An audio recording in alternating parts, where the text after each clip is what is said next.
students, welcome to my channel. I am Trupti Bajaj.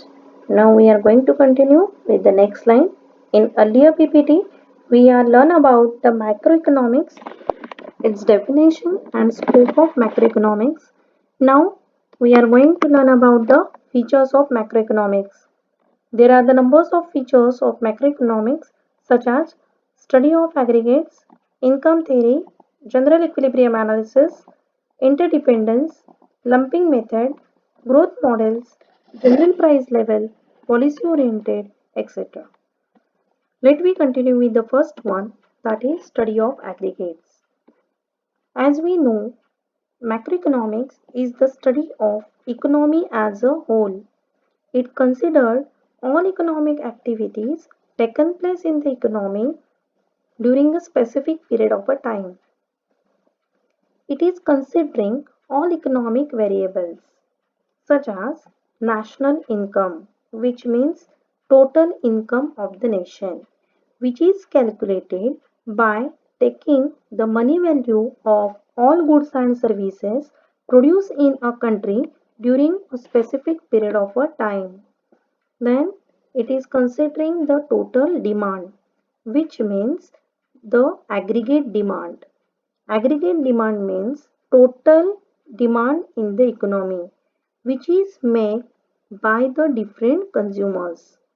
Different consumer means there are the consumers for consumer goods, there are the consumers for capital goods, which means producer, there are there is the government who is demanding army, navy, air force as well as different infrastructural facilities in the economy to attain the social welfare, and there is the international trade by which we can export and import the different goods. So it these all these things are considered in the total demand. Total employment. It also focused on total employment. When the people are demanding in the market, it means the goods are produced. And to produce the goods, producer have to employ the different factors of production to produce these goods. So it is considered total employment. Then total output. By using all these factors of production, the producer can produce the different goods and services in a country, which is considered as a total output. Here, macroeconomics consider the final goods and services produced in a country. It also studies the general price level, which means the price level in the economy. Inflationary and deflationary situation, both the situation can be studied with the help of macroeconomics. And obviously, these two situations leads to swings in the economy, that is the business cycle, and which is also studied in this particular area. Next feature is income theory. Macroeconomics is known as income theory. It studies the concept of national income. It also studies the different elements which determines the national income, employment and output in the economy. It also studies the different elements of national income, different methods of measurement of this national income and its social counting. Macroeconomic analysis also deals with aggregate demand and aggregate supply. It explains the causes of fluctuations in national income. National income is not a constant concept, it is the flowing concept. Sometimes it goes up, sometimes it goes down.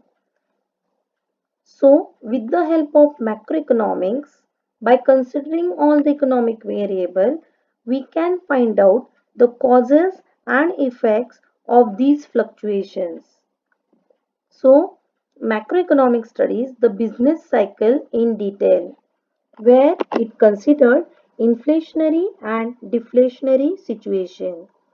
The next feature is general equilibrium analysis. Macroeconomic analysis is based on general equilibrium approach. This is because it deals with the economic system as a whole. It studies the behavior of number of economic variables at a time. As I told you earlier, macroeconomics studies total demand, total supply, total income, total employment, total output at a time. So it studies the behavior of all these economic activities. It considers the interrelationship and interdependence between macro variables. When we are studying all these factors are interrelated and their interrelationship is studied by the macroeconomics. For example, total demand and total supply in the economy determines the level of income, employment and output in the economy. If total demand gets changes, obviously it affects the supply in the economy and it changes the level of income, employment and output in the economy. So a change in any one factor leads to the changes in the other factors. So it considered general equilibrium analysis. Next one is interdependence. Interdependence is the core subject of macroeconomics. It is generally depends on everything else. So there is an element of interdependence among the macroeconomic variables such as national income, employment, output, investment and economic growth.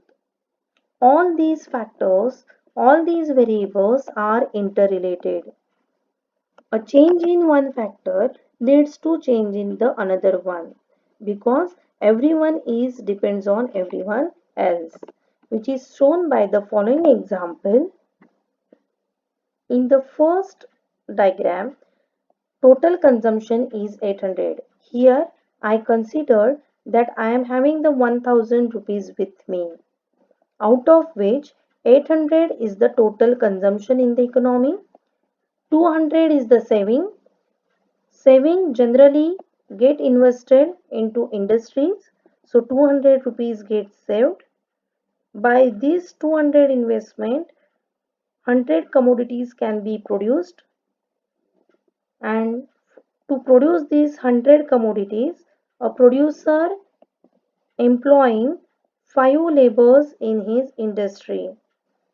See here, if the total consumption gate changes, it becomes 900. If the people consume 900 out of his 1000 rupees, 100 rupees is the saving.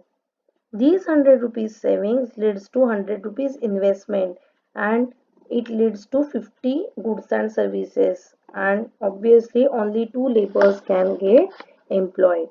So here we can analyze that each thing is depend on the everyone else. Everything is depend upon the everyone else. If the consumption goes on rising, saving goes on diminishes. If the consumption decreases, saving increases and obviously investment increases. So these are the interrelated to each other and obviously it leads to increasing or decreasing national income. If total employment increases, total output increases, obviously the national income also increases. So here we stop with this PPT and continue remaining 4 features in the next slide.